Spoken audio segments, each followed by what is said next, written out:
Hello and welcome to First Geek 411. This is episode 184, and I'm your host, Cameron Franklin.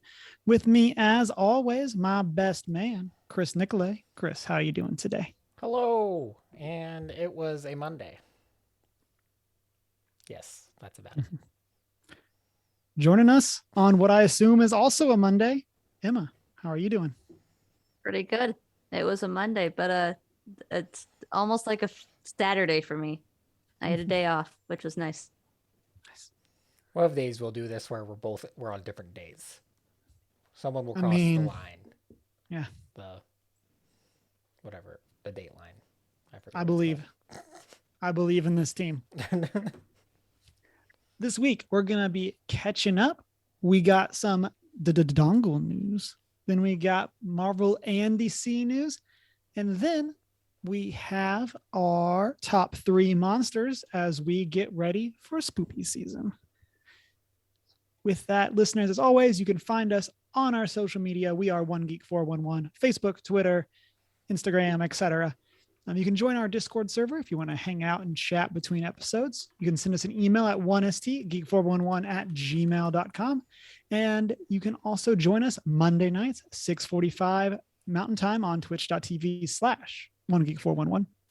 And you can also find our videos over on our YouTube, where you can like, comment, and subscribe, ring the bell, all those things. Helps us out a bunch.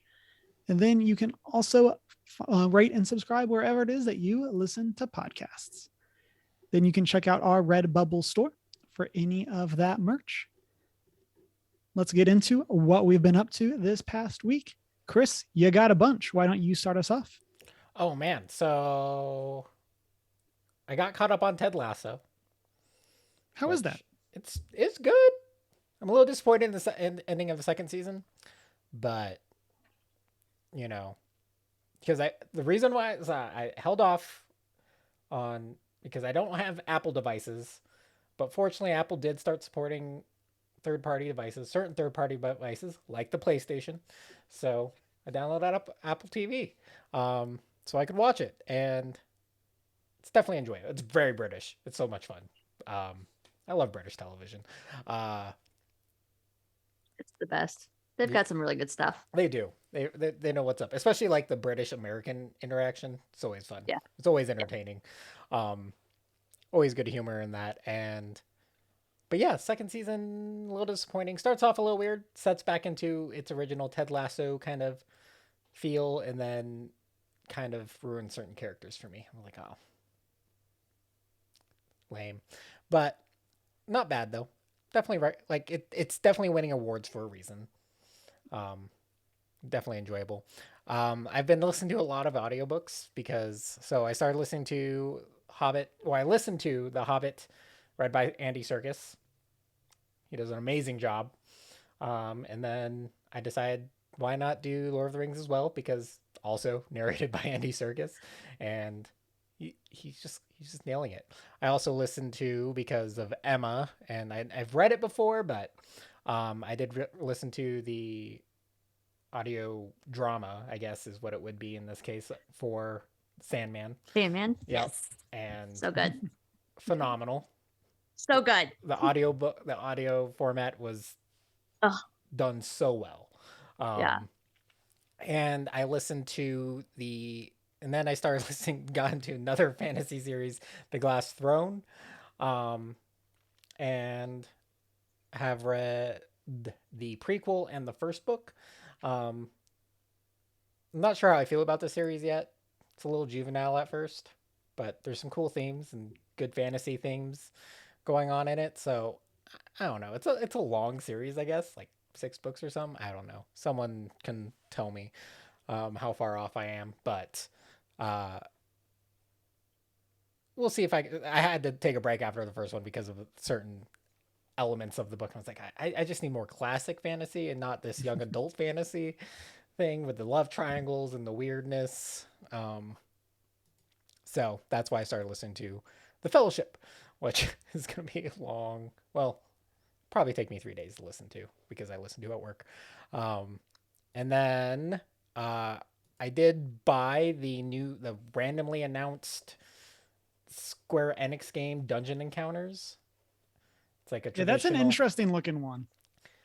It's weird. Like it's also cheap, so I mean, but it's really like just throws you into the gameplay and tries to let like there's no tutorials or anything. Kind of like the you can open them and see like how to operate the game, but the game itself doesn't tell you what you should be doing. It's just Hmm. like good luck. It's like the entire game itself is a puzzle in itself, and which is super cool. But then it's a turn-based uh, strategic combat system, which I really like. And it And looks like a crossword puzzle, right? Like the board. the board looks like a crossword puzzle, yes. But there's things happening like you have to try to find these you start off having access to certain characters, but you can find other characters on the maps, but you have to figure it out and where they are, and then you have to go to them before you can add them to your party. You have to find their on the floor, where they are, what square, and everything before you can add them to your party. It's a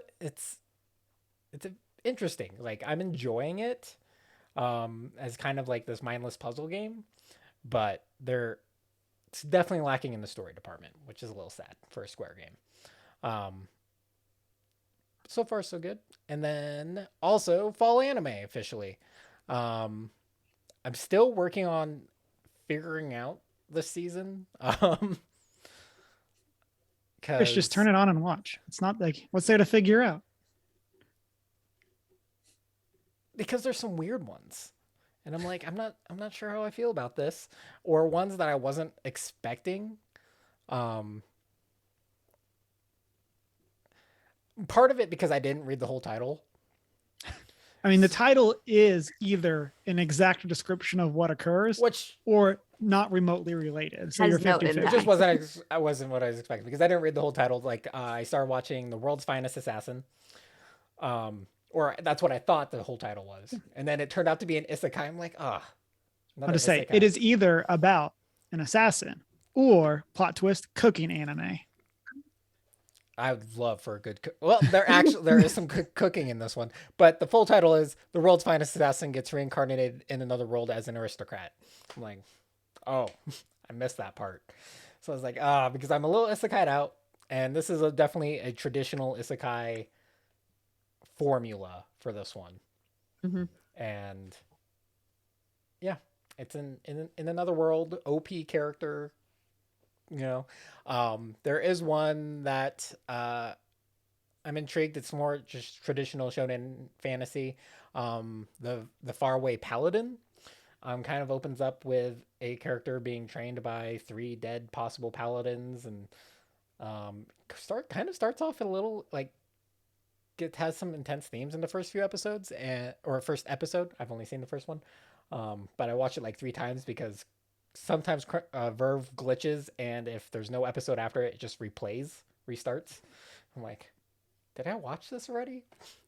It's the Yes. equivalent of like reading the same page of a book over and over Yeah. again. Well, it's just like I put it on in the background. I was like, okay, I'll pay attention when I can, and it was fine. And that's also a good thing.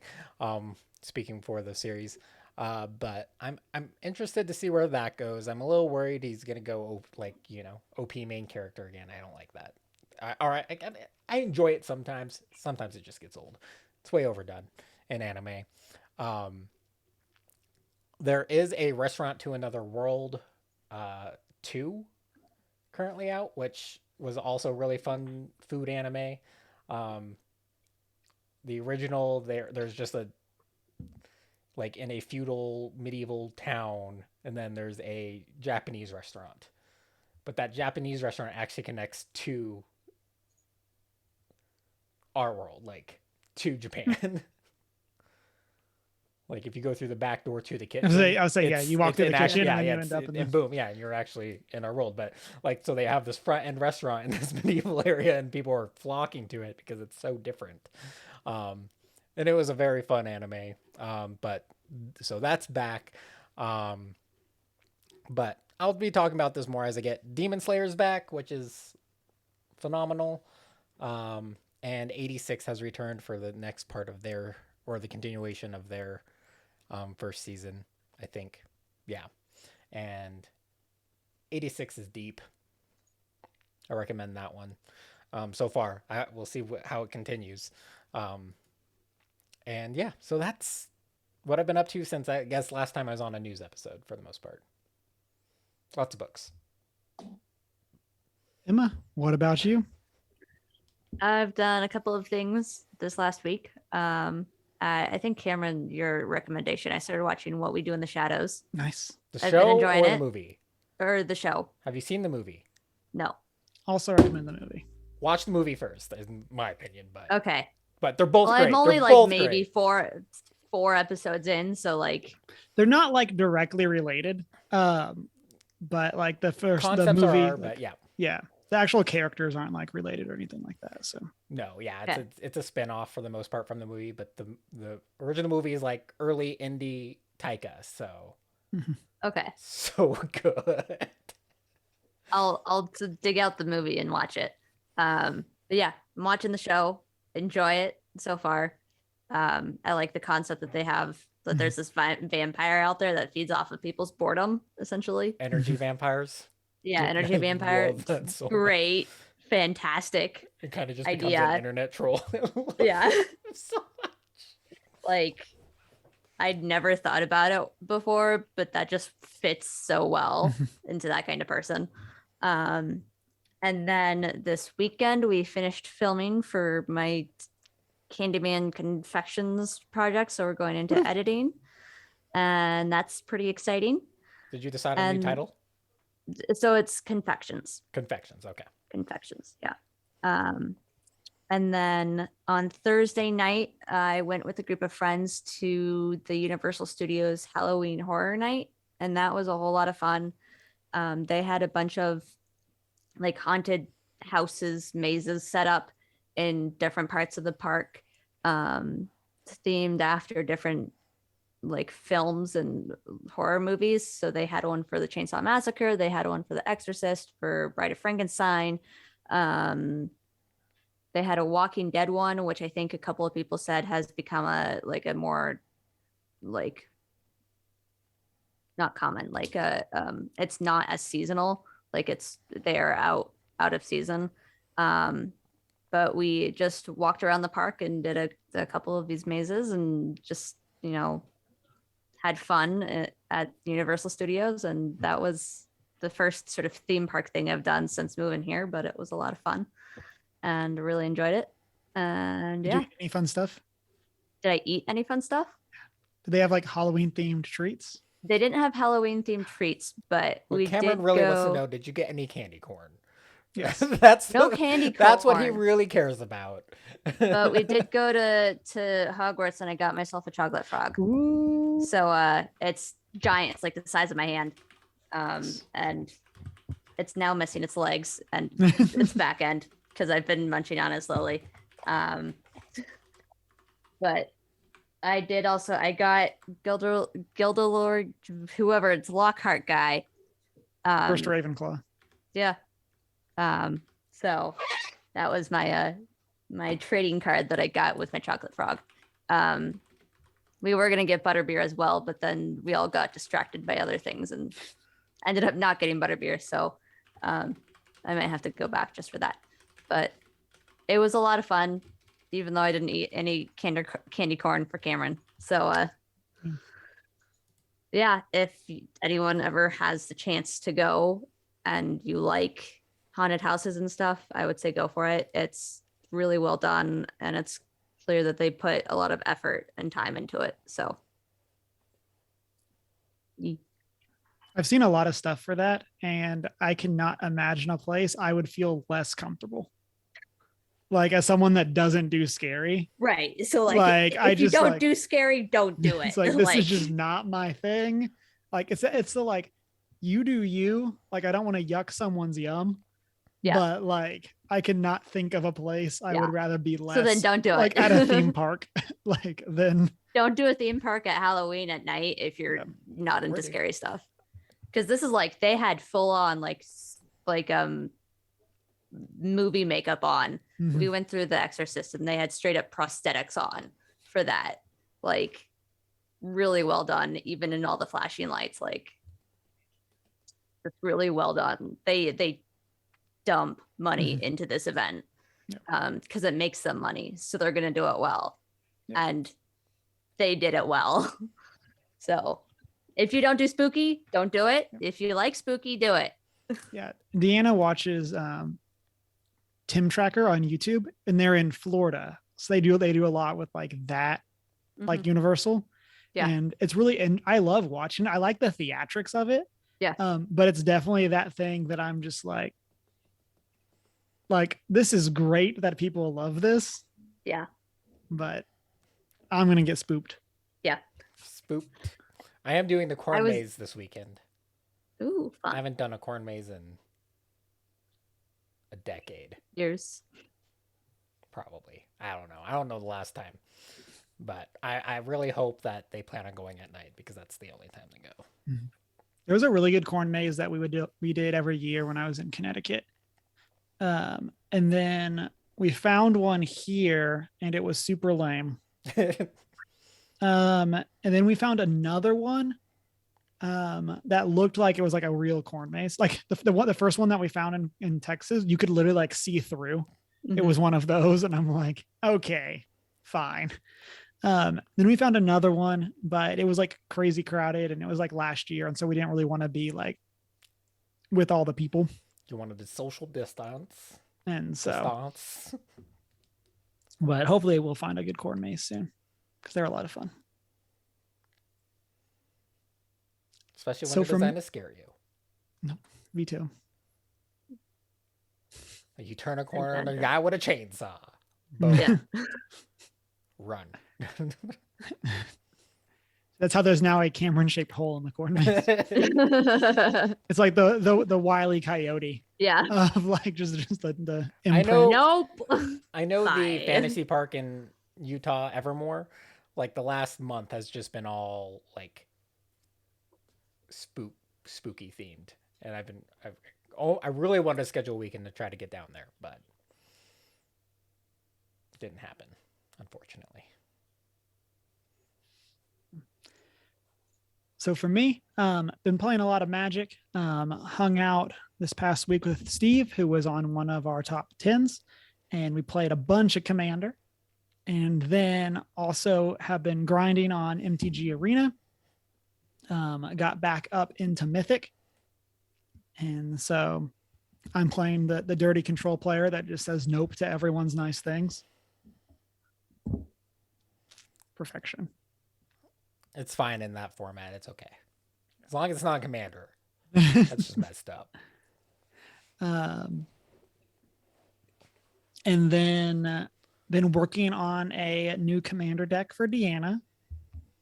That's going to be Spoopy Curse Tribal. And so... And I hope it destroys you, Cameron. You know, we'll see. Scares you so much you just can't think. I just can't handle. I can't handle the spoops. Your deck's too spooky, Deanna. I just have to concede out of. It's like Yu-Gi-Oh. The deck becomes the real world, and I just get too spooked. Yep. And then last week, right before podcast, I got Metroid Dread, and then Sunday on stream, I beat Metroid Dread. It took me about 8.5 hours. And oh boy, do I have thoughts. Like good or bad. From what I've heard, like it's a great game, but based on what I've also heard, I don't want to buy it at $60 because it's a 10-hour game. Yeah. It's my first Metroid since I was like a little kid. And I don't remember which one I've played, but it was one of the OG ones. And I gotta say, there's definitely some of like the classic Nintendo, our protagonist doesn't really talk because if they said more than Wahoo, it would be too much character development.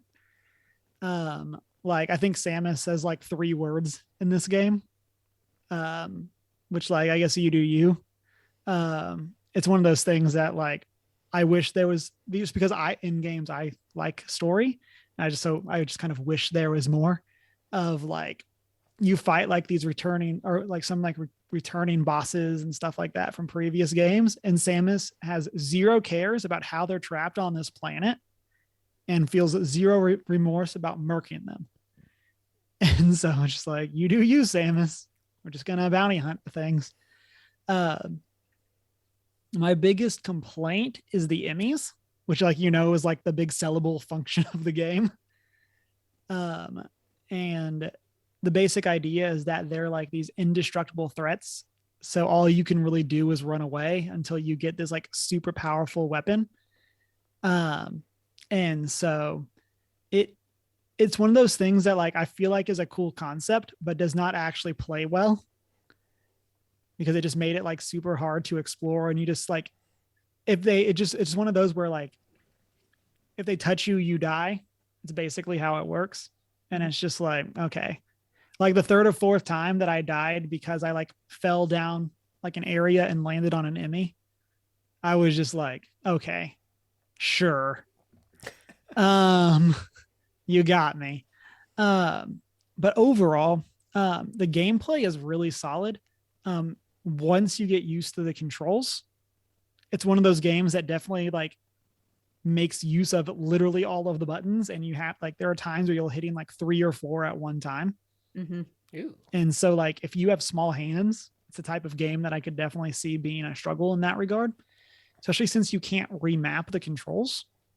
Ooh. At least from what I saw, you can't. I didn't like dive into it too much, but the gameplay is really solid. It has some really cool bosses. And overall, like the world is very cool. I really like the setting of the world that you're on, and they do a great job as like it's a 2D side scroller, but they make the areas like have depth. Like there's things in the background, stuff like that. There's some teases for like future fights as you go and stuff like that. So they do a pretty good job of like tying in like extra growth there. I'm definitely looking forward to going back and playing more of it, as Deanna said in chat, or sorry, Chunk said in chat. Deanna said that I can go to the Disney Halloween. That's what it was. I only got, but as Chunk said, I only got like 42% of the collectibles. And I actually think I might have missed some power-ups. So there might be, there's more to go through than just what I did. But definitely recommend. If I had to rate it, I'd probably give it like a solid like 8.5 out of 10. But yeah. I'll probably just wait till Prime 4 or this goes on sale. Good luck. Yeah. One day. I don't know. One day. One Gotta day. believe. Well, I mean, knowing, years down the I think road. it'll be out long enough that it's possible that knowing how Nintendo treats Metroid, it'll be $20 at Christmas. Yeah. Like all of their other Nintendo titles never go on sale. never. Metroid, I will give it away. But yeah, we don't so that's even know more about Prime 4 yet. So. Right. I mean, technically, it's just a title. Yep. But yeah, with that, let's jump into our discussion topics. Chris, why don't you go ahead and start us off with this as well? Oh man, so pretty much all of mine is the dongle news, because we don't do that often enough anymore. But we did have an Apple event, and we have officially seen the death of the Touch Bar, hopefully, because that was dumb. And we got some new MacBook Pros, with a top line MacBook Pro going at $6,000 or something like that. And nope. Also, they have notches in their screens. They're going full bezel to bezel, and then for the camera, they put a notch in your laptop screen because I don't know, because Apple. Because of reasons. Still don't completely understand it. But yeah, Touch Bar is gone, and it has been replaced by a full-size function row, which is cool. So a little more customization for your function keys and everything. And yeah, and so starting price is about $2,000 for a 14-inch model, and the 16-inch starts about $2,500. Standard Apple things. Price points. Got to look at the new upcoming M1 chips, the M1 Pro and the M1 Max. Which the M1 chips are looking really good. They're really powerful in general. They're doing a lot of work with them, and they're very efficient. and it's definitely understand like the M1 chips are definitely are what is going to allow Apple to kind of remain um, in that creator space. So for people like Emma, in cinematography, because the rendering power on these is actually really great just for a grab and go computer for the most part. Mhm. And the pros are probably just gonna kill it. So they're definitely optimized for that. Um, MagSafe is still a thing apparently, which is their magnetic charging system stuff attempt. Which we haven't like since it was originally announced, we haven't seen a lot of products come out for it. But the MacBooks are going to be MagSafe enabled, and so are the new AirPods apparently. Or I don't know. We got some new HomePods, which is their competitor, their home smart speakers, coming in different colors. Now coming in yellow, orange, and blue, just for For fun. only $8,000. $99 starting price, which isn't terrible for an That's Apple not that product, bad. but That's it is really not as competing bad with as a I was expecting. $30 product. We did see also like on their website one up like a Apple branded like cleaning Oh yeah, pad, it's like 20 19 bucks bucks. for one Yeah. thing. Um, still not as bad as like the previous like the actual Mac Pro, the iMac Pros, or not the iMac Pros. Um, oh man, but like their monitor for the Pro line, and the stand was an additional $600 or whatever, or the wheels that you could put on your uh yeah, it's crazy. But so but those are kind of the big things coming out of Apple. Some big kind of modular changes, like minor changes happening there. We will be seeing more, but pretty much the entire Pixel 6 has been steadily leaked. Um, and we should be seeing events regarding the new Google Pixel 6, which has transitioned to from Qualcomm to a Tensor processor, which is a Samsung um, processing unit. So it'll be interesting what they're doing with that. They also Google has recently been loading their Tensor processor in like all of their smart devices, um, to let this pretty much all of your AI assisted processing will be on device instead of cloud sourced. Kind of to help with that. It's kind of a cool new infrastructure that's happening. But yeah, hopefully we'll be seeing more about Google Pixels.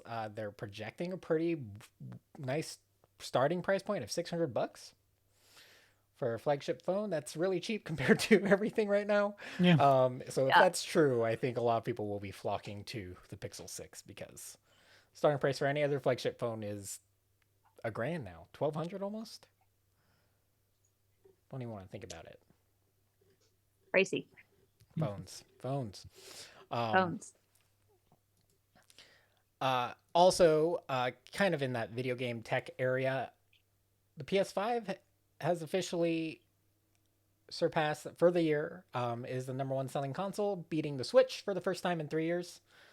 Granted, the PS5 hasn't been out that long, but the Switch has been kind of dominating that market, consistently selling year over year. And with the PS5 launch, they have officially taken that title for the first time in 3 years. So it's nice. Good for them. Woo.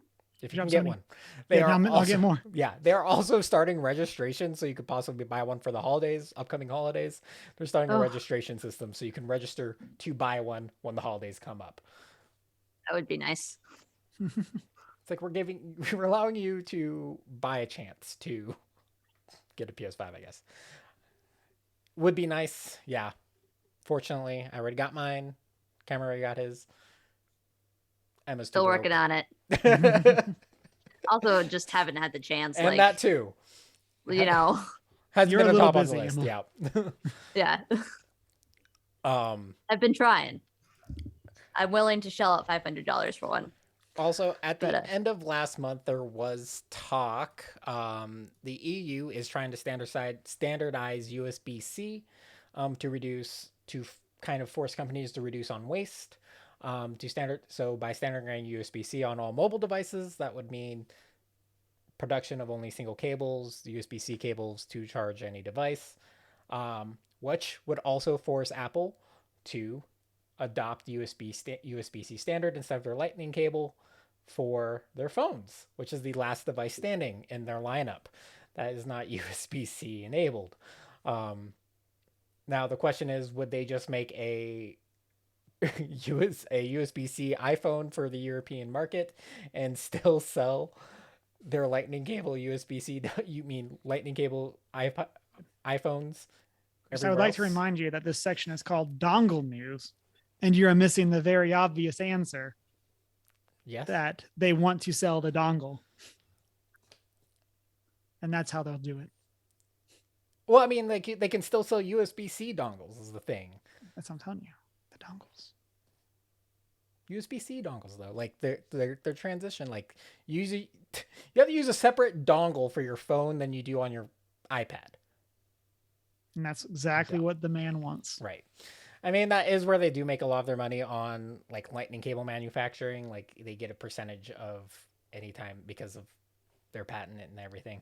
So I understand the idea of it in terms of a business move, but it's just annoying. And yeah, so hopefully the EU's decision will just push Apple to adopt the USB-C standard. Just period. But that's what I've got. All the things. Emma, you got some sad news for us. I do.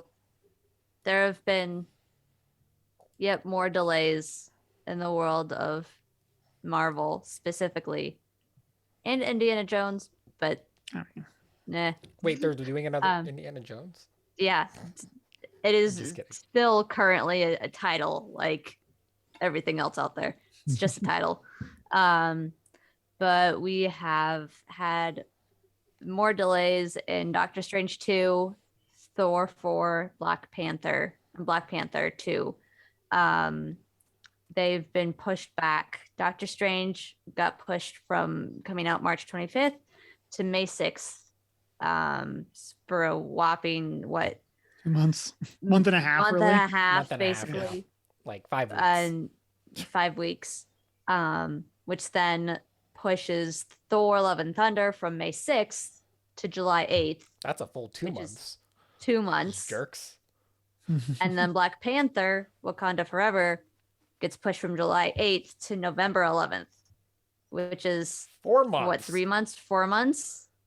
So everything gets pushed back 1, 2, and 4 months. For rude. Yeah. And then the Marvels has also been postponed to early 2023. I mean, can we really complain though? We're still getting 3. Right. It's one of those things that's it's still a 3 movie year. So I mean, it's just getting pushed back even further. Yeah. It's one of those things that, like, the first time I read this, like the article didn't have the dates that the movies currently were slated for compared to the one that you pulled in from Variety. And so it just looks like they're moving stuff around, but like seeing like the current dates, it's so interesting that like Doctor Strange like was literally moved to the day Thor was supposed to come out. Yeah. So like, they each jumped to the next release day of the next movie. And this Variety article says it was for production reasons, I believe. I mean, I'm just happy it's not like a delayed a year or, I'm okay with it. It's fine. Yeah. It's fine. I'll survive. Yeah. The scheduling overhaul is related to production and not box office returns, according to sources at Disney. The next Black Panther entry, for one, is filming in Atlanta. And it all comes after Shang-Chi cemented its place as a pandemic era box office hit, and ahead of Eternals. So yeah. I feel like this is great news for Black Panther, like specifically, like moving to November. Oh my goodness, Like, that's gonna be big. yeah, November's like, a good month. yeah, like that's gonna hit like it's like early or like mid-November, but like you'll be getting a lot of the Thanksgiving type stuff for like people going back or things like that to see with their Mhm. family. So like I feel like of all the changes, like this is just awesome for Black Panther. Yeah, that's going to benefit from that. So, which I'm sure Disney knows about and is very much aware of. It's probably not about like lack of returns on like previous movies. It's probably more like optimizing next year. Right. Yeah, exactly. Yeah. I mean, I don't think they're over there. Like, I mean, I'm sure someone's like doing the math of like, Black Panther 1 did this well. If we released this one, and Yeah, but I don't think that they're like with the number of like moving parts, like it's probably not the sole reason. Yeah, it's one of those that like I'm sure it's something that they've thought about, but I would guess that's not the reason they would make this choice at this point. No, they would have originally slated the release for Exactly. that if that was going to be the major decision factor. That's just would have Exactly. been, this is a launch date. Perfect. Okay. Yeah. But like they're like, okay, well, it'll still do well on this weekend. We need to push things back due to these, so let's do it. Kind of. And then, do y'all care about this Indiana Jones being delayed? No. I didn't even know it was a thing. Oh yeah. So I did, and I feel like it's one of those films that's just like you could have already told me that movie comes out June 30th, 2023, and I would have just believed you. Like I feel like it's one of those things that like exists, but like I might go see, but like I just have no like since there's nothing like writing on it, it's just like okay. Yeah. Like, I thought they were done after the Crystal Skull, but what Crystal Skull? Yeah. Yeah, I mean the whole Indiana Jones sort of franchise is fun, and I'll probably go see it when it comes out just for the heck of it, but like I'm not like diehard fan or anything. Like if I don't get to it in theaters, I wouldn't be disappointed. it'll be on Disney Plus eventually. Yeah, It's exactly. Like, okay. That's probably when I'll watch it. Then hopping to the other comic book universe, we had the return of the DC Fandome this past weekend, where we basically just got updates on like every single like DC property in the works. So I'm going to kind of just read through the list. If y'all want to talk about any of them in specific, feel free to stop me, or we'll circle back through at the end. Either way, we got teasers for Black Adam, The Flash, Aquaman and the Lost Kingdom, Suicide Squad Kills the Justice League, Peacemaker, some of the animated shows, Doom Patrol. Is that John Cena? Yes. Okay. Yes, he's Peacemaker. Yeah. Okay. He is indeed. He does a And the really one good I'm job, excited not gonna for. lie. He kind of Yeah. nails it. And I will say, like, Emma, did you see the new Suicide Squad? No. Okay. So that's where they introduce his character as Okay. Peacemaker. And I'll post it in the Discord later, but I highly recommend watching the Peacemaker teaser because it's amazing. Okay. Like it's one I of will. those that I could see being awful, but in a great way. And so then we got the Sandman. The one I'm excited for, obviously. I had to look up and make sure this was the same Sandman. Yes. And it was. it is. Yep. But I just hadn't realized that it was coming through DC. I think it's one of those things where like I'm sure we might even have talked about it, but it's one of those that like it just didn't click. But it's kind of that same idea of like V for Vendetta is technically DC. Yeah. Like it's one of those things.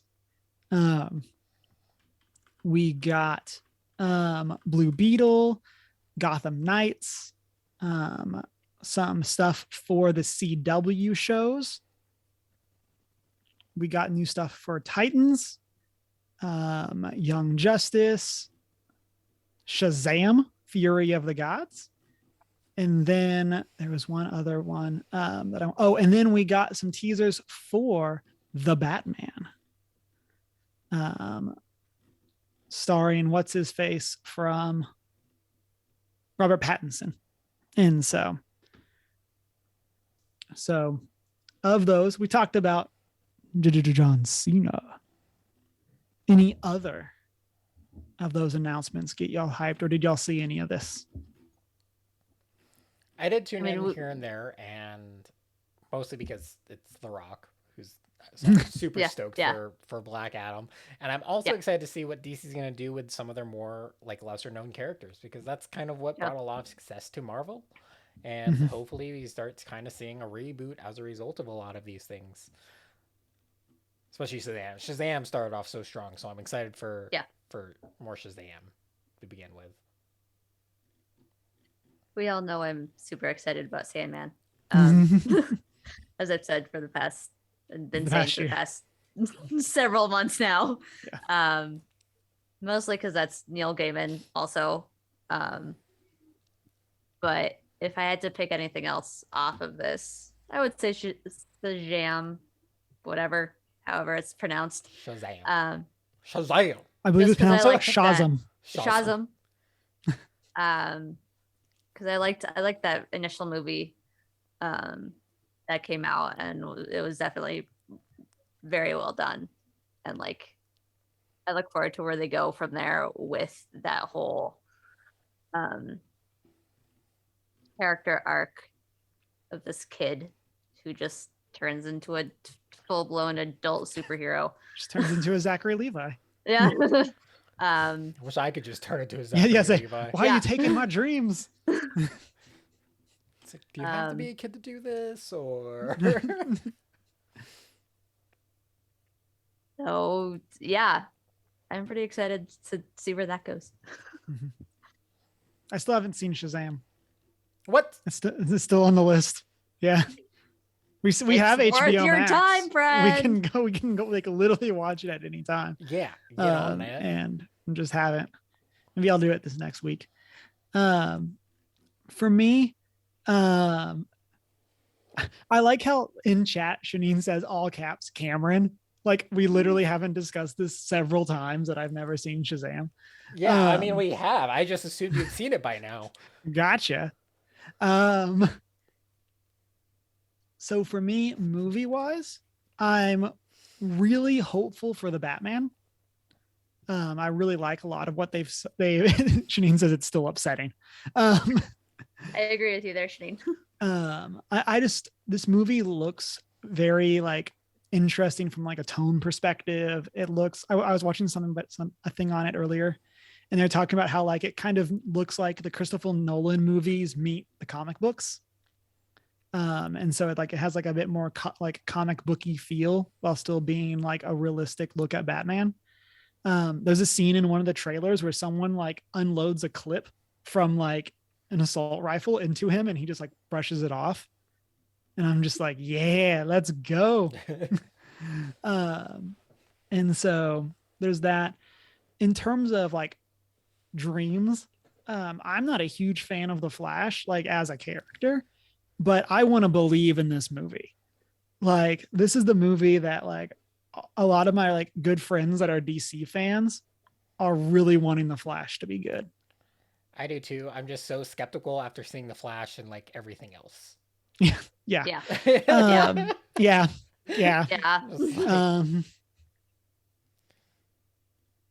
I kind of feel like they've beaten the concept of the Flash to death. You know, they've just done it so much that it's no longer of interest.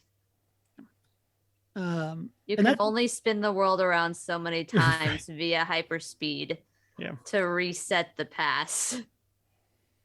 And like I'm hoping, because I think it's supposed to be Flashpoint, which is like a time travel story. So like I'm really hoping that like it's kind of like they're like the DC equivalent of Loki, where we're getting all of these like timeline stories and stuff like that. Like that seems fun. Like if you're gonna have a character that's so OP that they can literally travel through travel through time, and that's how they can fix all problems that they and cause more problems. But like, um, yeah, again, it's just one of those that like personally I'm not like super invested in, but like I said, I really hope is good for the sake of my friends that are very into it. Um, and then from the video game perspective, still excited about Gotham Knights and Suicide Squad Kills the Justice League. Like they both still look like a lot of fun. Um, and I'm still like very hopeful for especially like teaming up with friends in both of those games. Like seems like it would be really fun. We'll see how that actually like pans out, but I'm still very hopeful for that, especially like um, the Court of Owls that they're using for Gotham Knights is supposed to be like a really good Batman story. And so I don't read DC comics much, but I want to believe like it seems like a cool idea.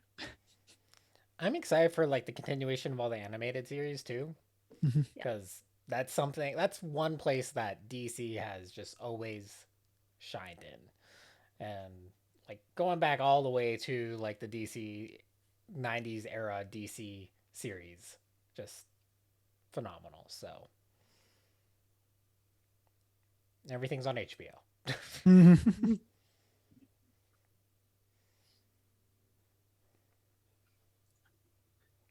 Listeners, let us know what you're excited about. It can be that favorite Marvel movie that got delayed, or it can be that announcement from the Fandome. And let us know what you're looking forward to. If it's a specific part, Shanine in chat says the Riddler, who is like teased at the beginning of the Batman. Like, let us know what you're excited for in those films, and we we look forward to chatting with you about it. So let's get into our announcements. Who is planning on streaming this week? I'm gonna try, but just depends. I need to jump back into Final Fantasy 14 to prep for Endwalker, but so much prep. I'm a maybe, as always. Things have settled down a little bit for the time being, so I did some catch up in Subnautica today, so I might hop on for a little bit at some point this week and play some of that. So I'll be streaming on Sunday. Not sure what, probably Magic, since I beat Dread. I've also been watching a lot of Dread speedruns. So like there's that. Trying to master some Dread speedruns. And so it's one of those like for all of the stuff that I talked about above, it's like, I still keep thinking about the game and kind of want to go back and play a bunch more. So like here we are, which I think is the sign of a good game. As a good play back loop. So we'll see. Yeah, most likely we'll be on Magic, but may also stream some more of The Last of Us. Just kind of see where that gets us. And then end of the month is just a week and a half away. Around the corner. Yeah, we'll be doing our book club on midnight at the Barclay Hotel. And so hope everyone can join us on the 28th for that as we get into spoopy season. Woo. And so I guess with that, let's get into our top 3 list of the week. Listeners in chat, if you want to drop your favorite monster, be it general monster type or a specific character, feel free to do that in chat. We'll circle back. We also got some Twitter responses, so we'll talk about those at the end. But yeah, so let's get into it. Chris, you're going first this week. Oh my goodness. What you got for us? Let's start just like monsters. Just I'm not really totally prepared. Let your heart be your guiding key, Chris. The behemoth from Final Fantasy games. First of all, they're an awesome mount, especially when they fly, but they're also like the different varieties of them throughout the series can be a real pain if you can counter them. Oddly, like I've never had a problem because I'm always over leveled, but Got him. They are awesome looking. They are hulking. They are horned beasts that can wreck you, and I love them. And they're very iconic when it comes to Final Fantasy. So, Behemoth. Emma, what do you got? My first is so first of all my things I picked for this week are from Doctor Who. No surprise there. Because they're all things that came to mind. But the first one I'm sharing is for both Shanine and I. I think we both stay are on We'll the same just page for assume this Shanine one. and Emma's list are the same. And Yeah, you know. It is the Weeping Angels. Mhm. The Weeping Angels. Fantastic monster. Just brilliantly written, brilliantly done. A very unique concept for a monster, of literally turning this almost everyday item into something terrifying in a way that we haven't seen before. So, Weeping Angels, super cool. Mhm. You blink and you're dead. Yeah. Like, just don't blink. Don't do it. You're screwed if you do. Screwed if you don't. So, So my first one, getting a video game one in, and that is the clickers from The Last of Us. And so this is kind of that like middle tier, like fungal zombies. And they are like, in terms of the ones that you very regularly see, they're by all means like the most dangerous. And I really enjoy the suspense that they bring. It's also a lot of fun because they like, since they work off of sound, and so there's a lot of fun like puzzle setups you can get into in the game where you can like try to distract the clickers to get around them, stuff like that.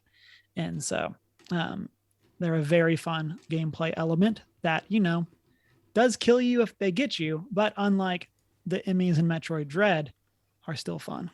Yeah. Shots fired, Metroid Dread. definitely another one that's also like a great idea that was executed very well. Chris, back to you. Mostly because they are one of the most despicable creatures in existence. I'm going to pick Ungoliant, which is the predecessor to Shelob from Lord of the Rings. Ungoliant is like the original monstrous spider in the Lord of the Rings series who consumes the trees.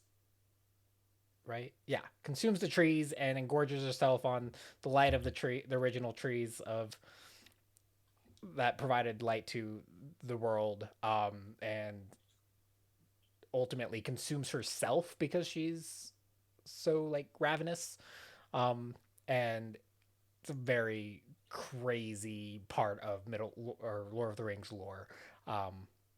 And also Sheila, like way she was portrayed in the movie is just, I couldn't imagine what Ungoliant would look like.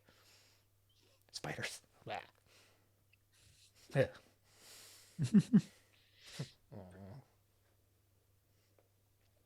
Emma/Shanine, what is your next monster? My next one is the Jadoon, which are the intergalactic space police, They are ridiculous. otherwise known as the walking talking rhinos. And I picked these both because they're walking talking rhinos, which is just cool, and also because they have one of my all-time favorite stories behind their creation, in that the whole reason they came into existence, they showed up first in season 3 of Doctor Who with David Tennant, who is Scottish, trying to be the doctor with a British accent. And Russell T Davies wanted to just try and mess with him because his ooze, he had the hardest time with ooze, switching from a Scottish accent to a British accent. So he just wrote this whole script to try and fit as many ooze into one storyline as possible to just mess with David Tennant. So you've got lines like a platoon of Jadoon upon the moon, just to like test his skills, and it somehow made it into the brief. and was well done. So now there's this group of intergalactic space police that are walking, talking rhinos because the showrunner wanted to mess with one of the actors and their accents. So there's my random behind the scenes story of why I like this monster. For me, I think maybe much less thought out than that is dragons. You know what? Just all of them. We're gonna just throw them all in.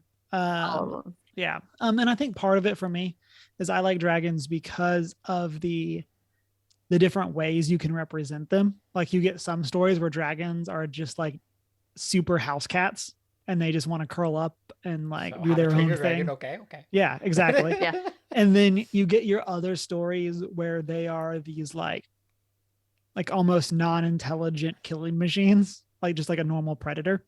And then you get the stories where they're like the space in between, like Smog, where it's like I just want to mind my own business, but you stole from my horde. Now I'm going to kill everyone. That Except kind of for thing. I killed everyone to obtain this horde. Yeah. Maybe they should have had less gold and shared. Because if you're sharing gold, that prevent like Smog is just a greedy creature. Dragons in Lord of the Rings lore are not good creatures. but yeah, intelligent. Also, do not expect dragons in the campaign to be house cats. Just throwing it out there. Yeah. And so again, I think they're so cool just because there's so many different ways, let alone getting into the differences between like Eastern and Western dragons. Yeah. Like obviously I feel like for America, we definitely tend to have a lot more of that Western influence. But like the Shang-Chi dragon that we get is super cool. And I kind of like how that idea transcends all of these different cultures and they all kind of put their own twist on what that looks like. We've seen a lot of dragons this year. Giant fantastical lizard. Because we had Raya and the Last Dragon, so we got that we got two pretty solid Eastern interpretations just this year, and which is always cool. Chris, let's go back up to you. My last one, because it is spoopy season, and the series recently came out that brought light to Filipino superstitions. So if you haven't watched Trece yet, go do it. It's phenomenal and it's amazing. But one specific one is the Tiyanak, which is a baby monster thing. It's terrifying. Okay, go look it up. But it comes to be in different ways. It's a unbaptized baby that passed. It can be a aborted fetus that wants revenge on the mother.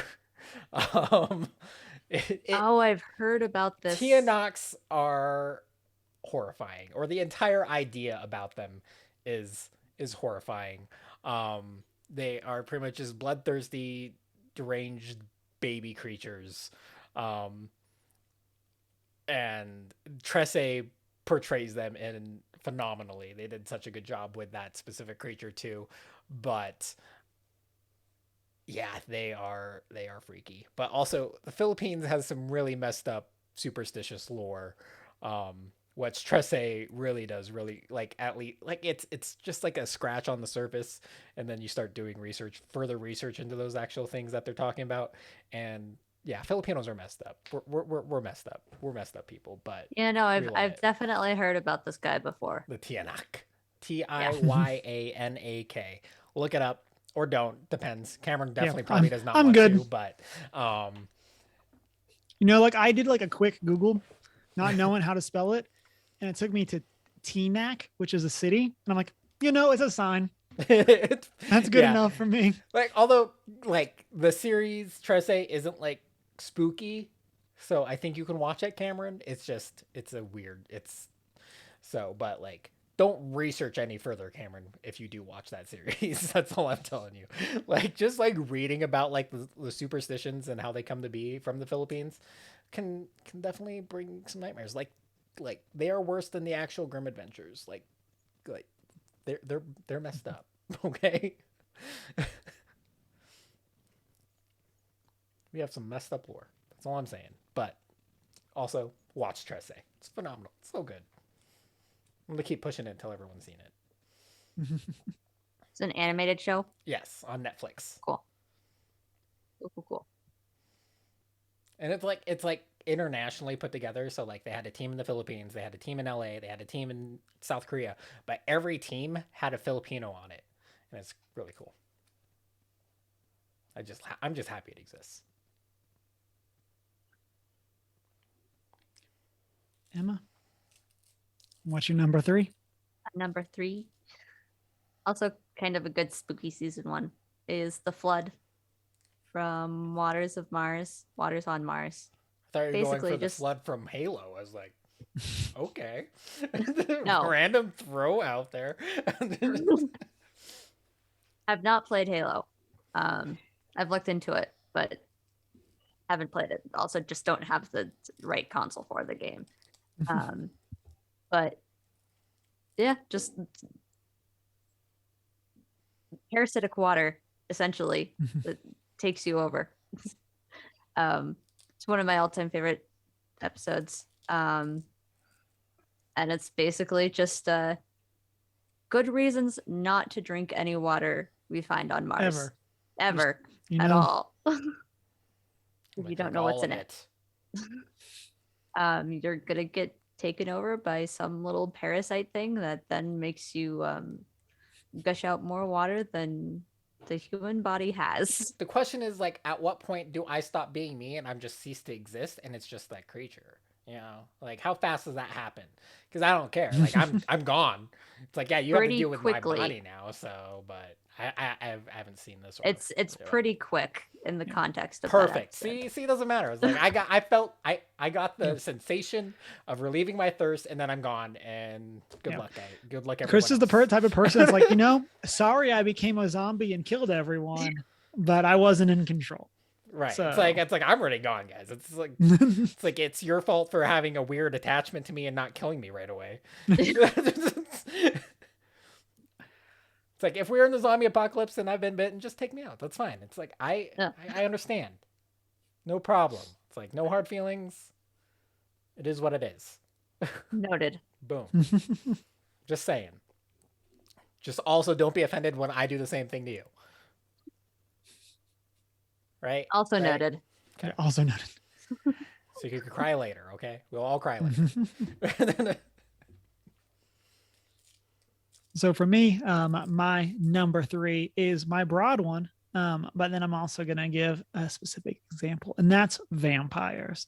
We talked about what we do at the shadows in the beginning of the show, but yeah, I really like almost maybe for the same reasons I enjoy vampires or I enjoy dragons, is I like that there can be a lot of very different takes on vampires. Like you again get your very brutal, like bloodthirsty trope. Then you also get the like sophisticated Dracula style vampire as well, that like I live in this regal place and stuff like that. I also am a sucker for monsters with very specific weaknesses. So like, and what we do in the shadow plays this up super well, but I love the fact that vampires have to be invited into the house.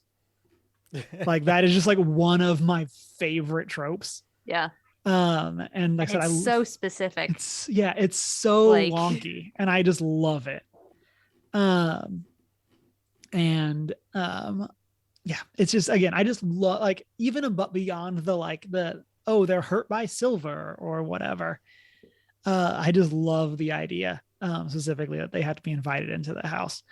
And then from a magic perspective, I of course play a vampire deck. Shout out to my boy Edgar.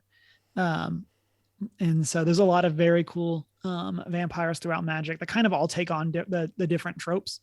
So like on Ixalan, we get the like vampire conquistadors that are like trying to conquer their world. Then you get your like kind of more brutal warrior ones on and like more like traditional vampire-y on Innistrad. but then you kind of just get like random ones. One of my favorite vampires is Yahini, who's an Aetherborn, and so they live off of the energy of their world. Shout out to Colin Robinson. Um, and one of them, Yahini, figures out that she can essentially siphon that energy from living creatures and becomes a vampire. So she's like, she doesn't have fangs. Like she's not like and she's actually like kind of a good guy in the story, which is also a fun take on vampires. But yeah, so I think that's a really interesting like look at the character or look at that type of monster. So look up the Filipino ones. They're in Trece too, kind of. They're not a big piece of Trece, but Filipinos have their own lore for their own vampires too. I forget what they're called. The Manananggal. I think Yeah. like that. They're part of the Aswang, which is the general group of folklore creatures, but like their creatures like separate. Like, oh, fascinating. It's a weird. The way they develop their lore is just, it hurts my brain sometimes. Capable of severing its upper torso and sprouting huge bat-like wings.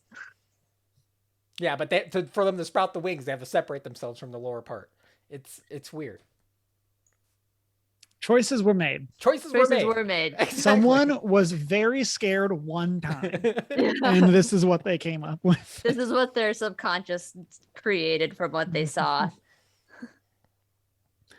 So in chat, Chunk the Hut says the Rat King from The Last of Us Part 2. Oh yeah. Very spoopy boss. Very spoopy. And then Chunk also says my favorite dragon is in the movie Dragonheart, and he's played by Sean Connery. Oh yeah. And then I have seen that movie before, but not in a long time. I mean, Dragonheart was definitely a decision. Choices were made. I mean, it's not Reign of Fire, at least, but right. I mean, okay, so is Reign of Fire the one where the dragons take over and it's like post-apocalyptic? Yes. The like, one where you don't get to see the dragons take over, which would have been an infinitely cooler movie than the one we got. It's humans trying to come back from underground or something. It's weird. But Dragonheart had a very special. Like, I love the Dragonheart movies when I was a kid. They just don't hold up when you get older. You're like, oh, sad. This is weird. But yeah.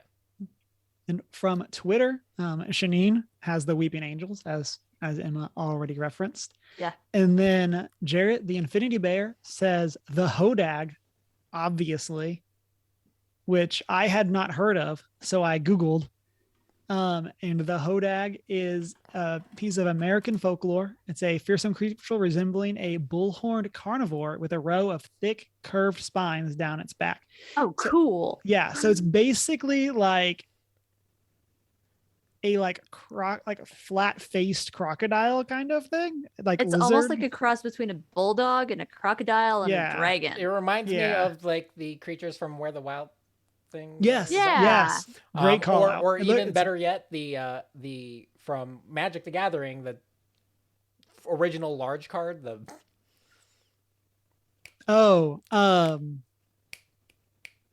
one that's the double. Yes, I know what you're talking about.